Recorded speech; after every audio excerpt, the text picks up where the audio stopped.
그래서 여름철에도 굉장히 많은 저기압이 이렇게 동쪽으로 이동하게 됐습니다. 초무침 섬진강 강물 따라 행복한 맛을 전하네 추억과 정성이 담긴 다슬기 하고 있습니다. 김혜선 TV가 때문에 자꾸 부분을 부르시는 것 같은데요. 법관 비슷해 다시 한 번요. 기억이 안 나는데 감을 건데. 법관 안녕. 당이 요구하지 않더라도 이미 대통령실에서는 입장을 밝힌 바 있죠. 만약에 이번에 또 일본을 방문하는 라파엘 그로시 IAEA 사무총장은 총리 관저에서 기시다 총리를 만날 예정입니다. 이 자리에서 그간 일본 정부의 오염수 방류 계획을 평가한 IAEA의 최종 보고서를 전달하는 것으로 알려졌습니다. 오염수 샘플의 방사성 핵종 측정 결과와 설비의 성능 등을 검증한 내용 등이 담길 전망입니다. 앞서 6차례 내놓았던 보고서에서 IAEA가 방류 계획에 문제가 없다는 취지의 견해를 밝혔던 만큼 이번에도 이와 유사한 의견이 나올 확률이 높습니다. 일본 현지 언론은 그로시 사무총장이 방일하면서 후쿠시마에 IAEA 사무소가 개설될 것이라고도 보도했습니다. 방류 처리가 국제 기준에 맞게 이행되는지 감시하는 역할을 할 사무소입니다. 일본 원자력 규제위원회 최종 검사 종료 증명서도 이르면 이번 주 발부될 것으로 전해지는데 이 절차까지 끝나면 기시다 총리의 결정에 따라 오염수 방류가 가능한 상태가 됩니다.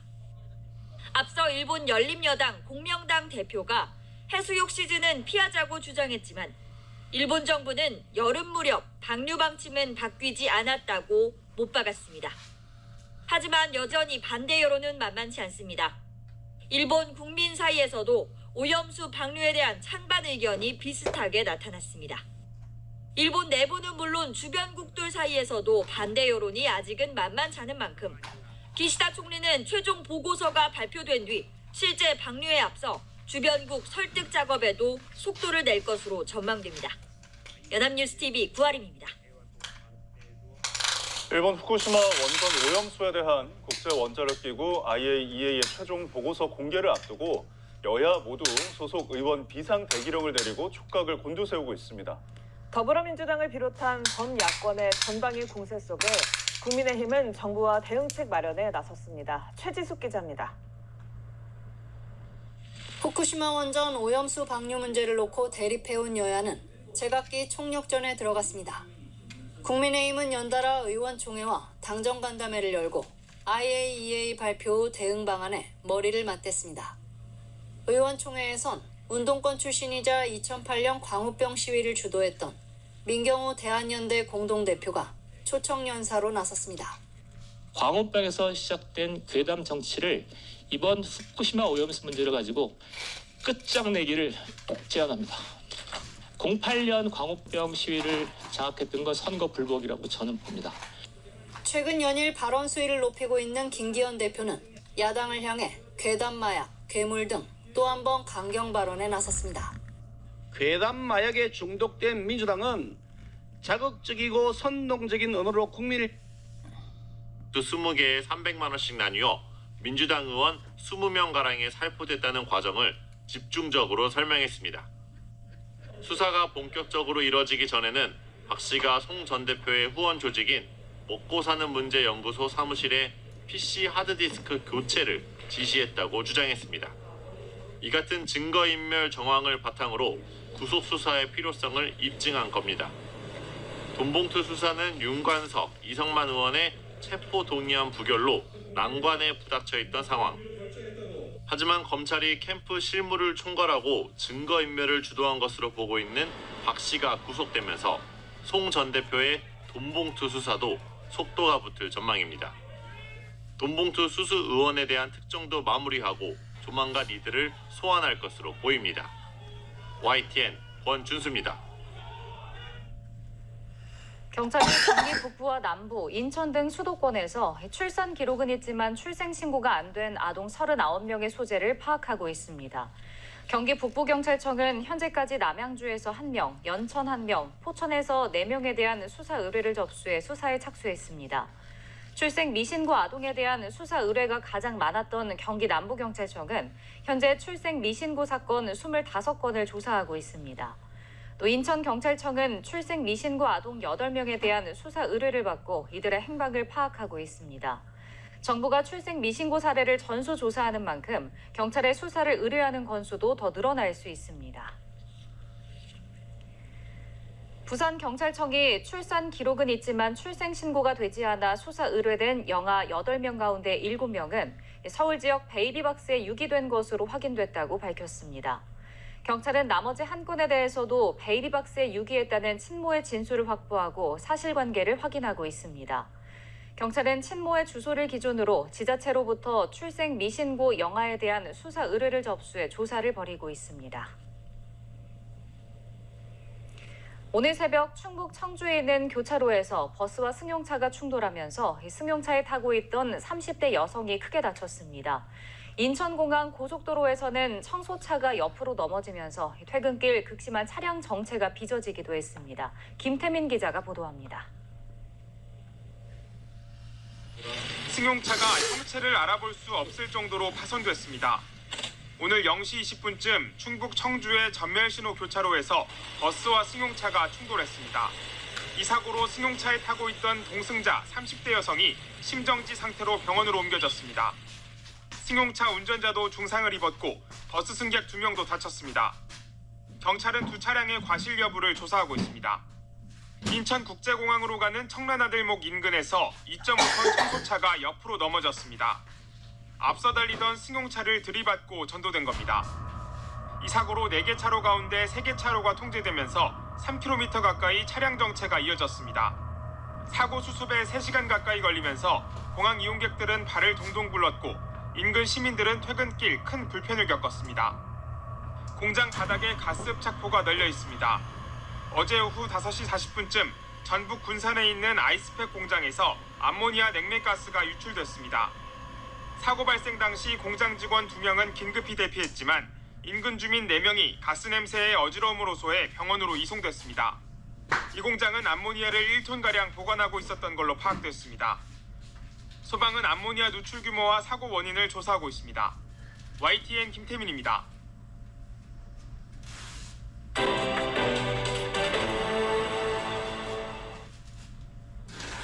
정부가 지난 문재인 정부에서 집중적으로 추진됐던 신재생 에너지 사업에 들어간 전력기금을 추가로 조사한 결과 5,800억 원이 부당하게 집행된 것으로 드러났습니다.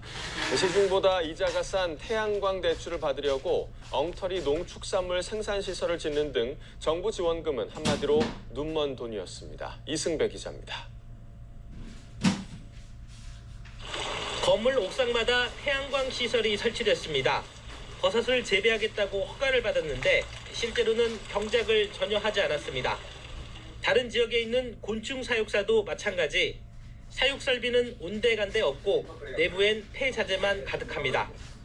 연 2% 이하의 태양광 대출 조건에 맞추려고 농축산물 생산시설로 위장한 겁니다.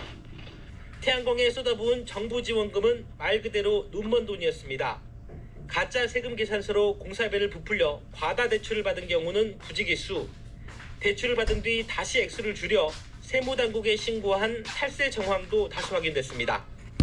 한 마을 이장은 마을 창고를 짓겠다며 발전소 주변 지역에 주는 보조금을 받아 땅을 산 뒤 6촌에게 되팔았습니다. 보조금으로 관용차를 산 자치단체도 있습니다. 국무조정실 정부 합동 부패 예방 추진단이 이번에 적발한 관련 비리 규모는 5,800억 원, 지난해 1차 조사 때와 합치면 모두 8,400억 원에 달합니다. 문재인 정부에서 집중적으로 추진됐던 신재생 에너지 사업에 들어간 전력기금을 조사한 결과입니다. 정부는 작년 9월 1차 발표 이후 약 8개월간 관계부처 합동점검 TF를 구성하였으며 2차 실태 점검을 진행한 결과 전력산업기관 기금 사업에 대한 전반적인 부실을 다시 한번 확인하였습니다. 정부는 이번에 적발된 사례 가운데 626건을 수사 의뢰하고 85건에 대해서는 관계자 문책을 요구하기로 했습니다. 특히 부당 집행된 지원금 가운데 404억 원을 환수하고 부당하게 대출된 금액 역시 금융당국과 협의해 회수를 추진하기로 했습니다. YTN 이승매입니다. 반국가 세력이 종전 선언을 노래 부르고 다녔다는 최근 윤석열 대통령의 발언.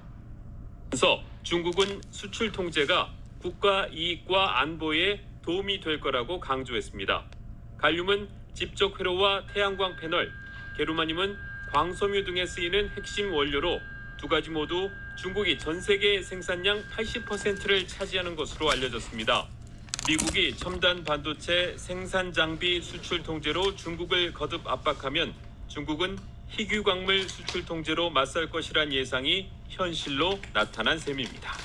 It is a significant concern of the U.S. government in many areas that we have a stable source of supply of the many different types of minerals that were not dependent upon China. 이번 조치는 미국 경제사령탑인 옐런 재무장관이 중국을 방문하기 사흘 전에 나왔습니다. 때문에 중국이 대미 협상력을 높이려 한다는 해석도 나오고 있습니다. 특히 중국이 수출 통제하기로 한 원료는 차세대 전력 반도체 소재여서 우리 반도체 업계에 미칠 영향도 주목되고 있습니다. 앞서 미국 국무부는 중국 본토와 홍콩 등에서 자의적인 구금 가능성이 우려된다며 이 지역에서 여행을 재고하라고 권고했습니다. 중국이 이달 1일부터 간첩행위 처벌을 강화한 방첩법을 시행하자 주의령을 내린 겁니다. 미국은 중국 정부가 공정한 절차 없이 현지 법을 자의적으로 집행한다고 중국을 향한 비판 강도를 더 높였습니다. 워싱턴에서 SBS 김용태입니다. 오늘 새벽 충북 청주의 한 교차로에서 버스와 승용차가 부딪혀 30대 여성이 심정지 상태로 병원에 옮겨졌습니다. 서울 송파구에선 아파트에 불이 나 주민 50여 명이 대피했습니다. 밤사이 사건 사고 소식 김덕현 기자입니다. 옆면이 크게 부서진 승용차 한 대가 도로 한쪽에 세워져 있습니다. 오늘 새벽 0시 20분쯤 충북 청주시 청원군 오창읍의 한 교차로에서 45인승 통근버스와 승용차가 부딪혔습니다. 이 사고로 승용차 운전자 등 3명이 다쳤는데 승용차에 같이 탔던 30대 여성은 심정지 상태로 병원에 옮겨졌습니다. 경찰은 서로 다른 방향으로 달리던 두 차량이 전멸 신호가 운영 중이던 교차로에서 부딪힌 걸로 보고 정확한 사고 원인을 조사하고 있습니다. 앞서 어젯밤 10시 40분쯤에 경기 시흥시 정왕동의 음식점 건물에서 불이 났습니다. 불은 20여 분 만에 꺼졌고 음식점에 있던 가스통이 폭발하면서 일대에 소란이 빚어졌습니다.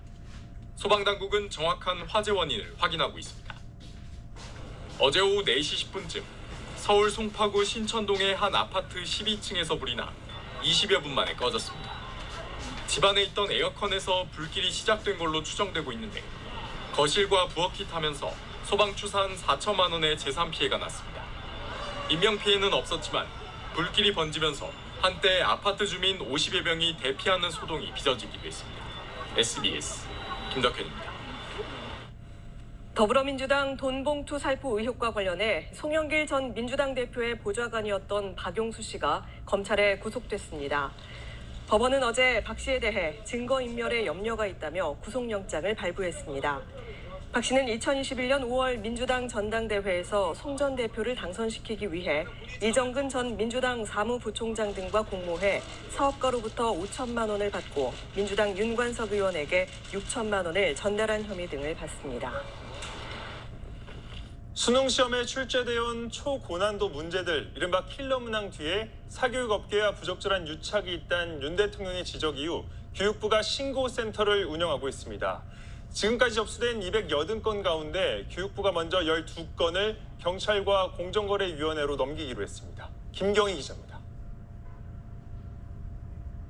한 출판사의 수능 모의고사 교재입니다. 전 수능 출제위원이 참여해 수능 출제 공정과 동일한 방식으로 만들어졌다고 광고하고 있습니다.